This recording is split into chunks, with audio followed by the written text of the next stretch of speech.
Bom, a gente está chegando no clímax de uma das jornadas mais incríveis de toda a literatura, a subida de Dante pelo paraíso. Depois de passar pelo inferno e escalar o purgatório, ele está finalmente diante da visão final, o objetivo de toda a viagem dele. E essa frase, que é a última do poema inteiro, olha, ela não é só um jeito bonito de terminar, não. É a resposta para tudo. É a força que Dante finalmente encontrou. A força que move não só a alma dele, mas o universo inteiro. E para a gente entender o peso disso, a gente precisa seguir os últimos passos dele nessa jornada. Então vamos lá. Dante e a guia dele, Beatriz, chegam no oitavo céu, mas esquece tudo o que a gente pensa sobre o espaço, tá? Isso aqui não é um lugar físico, é um reino de pura luz, a casa dos santos triunfantes. É a penúltima parada de Dante antes de ele ficar literalmente cara a cara com Deus. Tenta imaginar a cena. Dante é atingido por uma luz tão, mas tão intensa que os olhos dele, de mortal, simplesmente não dão conta. A igreja triunfante não aparece como pessoas, mas como um oceano de luzes. E essa já é a primeira grande lição do paraíso. A glória de Deus está muito além do que a gente consegue perceber. E isso é só o começo. Só que não é tão simples, né? Não basta chegar lá no topo. Dante precisa provar que a alma dele está pronta.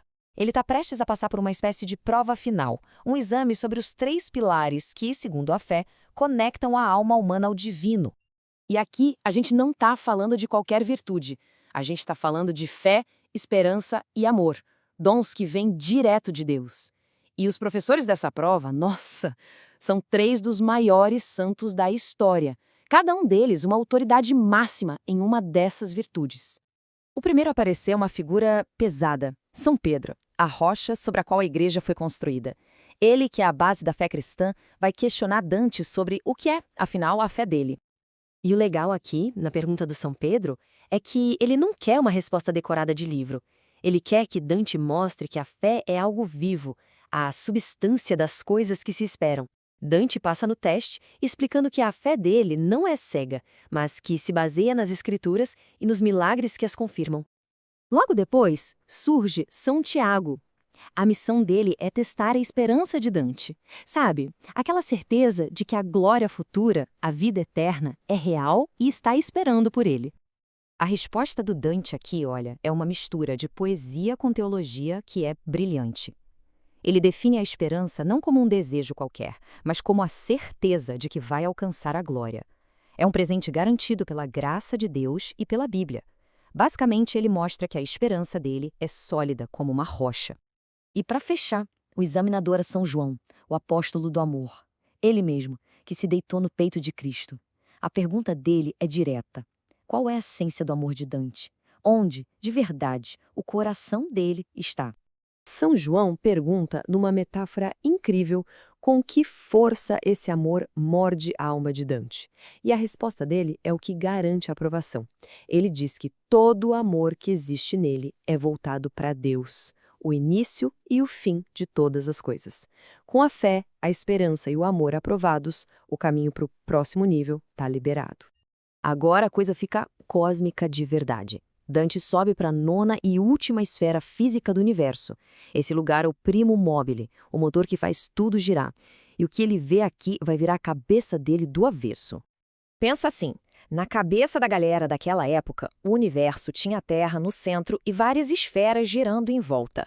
Essa aqui era a última, a mais rápida. O grande motor celestial. Não tem estrela nem planeta aqui. É só velocidade e energia pura. Ela gira porque quer desesperadamente se unir a Deus e, nesse giro, arrasta todo o resto do universo junto. E aqui que a visão de Dante muda completamente. Ele não está mais olhando para planetas.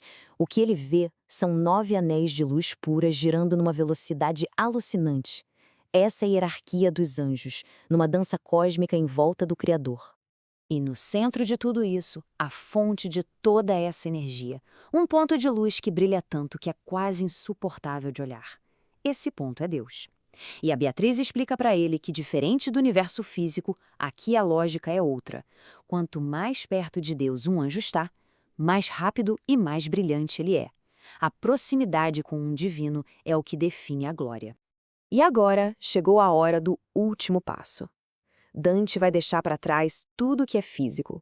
Tempo, espaço, matéria, tudo. Ele está entrando no Empírio, um reino de pura luz, que é, na verdade, a própria mente de Deus. A viagem física acabou. Agora começa a viagem mística. E bem aqui acontece uma cena muito bonita, muito emocionante.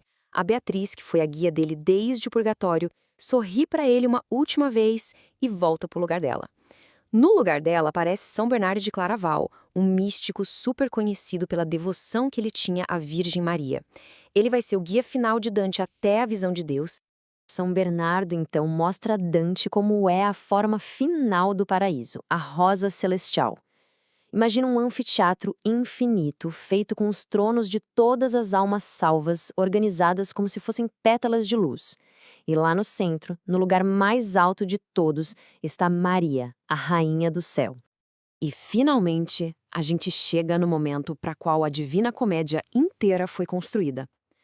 Depois de uma última reza de São Bernardo, Dante finalmente ganha a graça de olhar diretamente para a essência de Deus.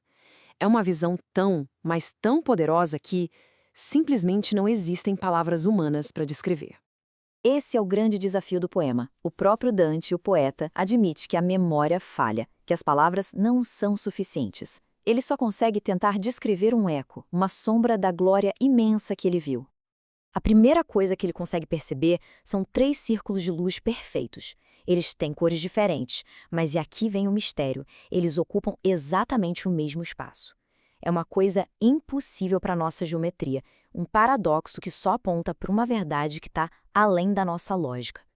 O que ele está vendo ali, claro, é o grande mistério da Santíssima Trindade. 3 pessoas divinas, Pai, Filho e Espírito Santo, que são ao mesmo tempo uma única essência. Dante não está só vendo, ele está compreendendo com os olhos o maior mistério da fé cristã.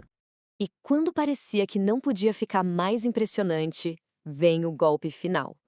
Enquanto ele está olhando fixamente para o segundo círculo, aquele que representa o Filho, ele percebe que esse círculo tem a mesma cor que ele, Dante. E dentro dele, ele vê a imagem de um rosto humano. É a encarnação, é a união do divino com o humano em Cristo. No fim das contas, a compreensão total escapa dele. E tudo bem, porque o que importa é que a vontade e o desejo dele finalmente se alinharam com aquela força cósmica. Ele não só entendeu o amor divino, ele se tornou parte do movimento desse amor.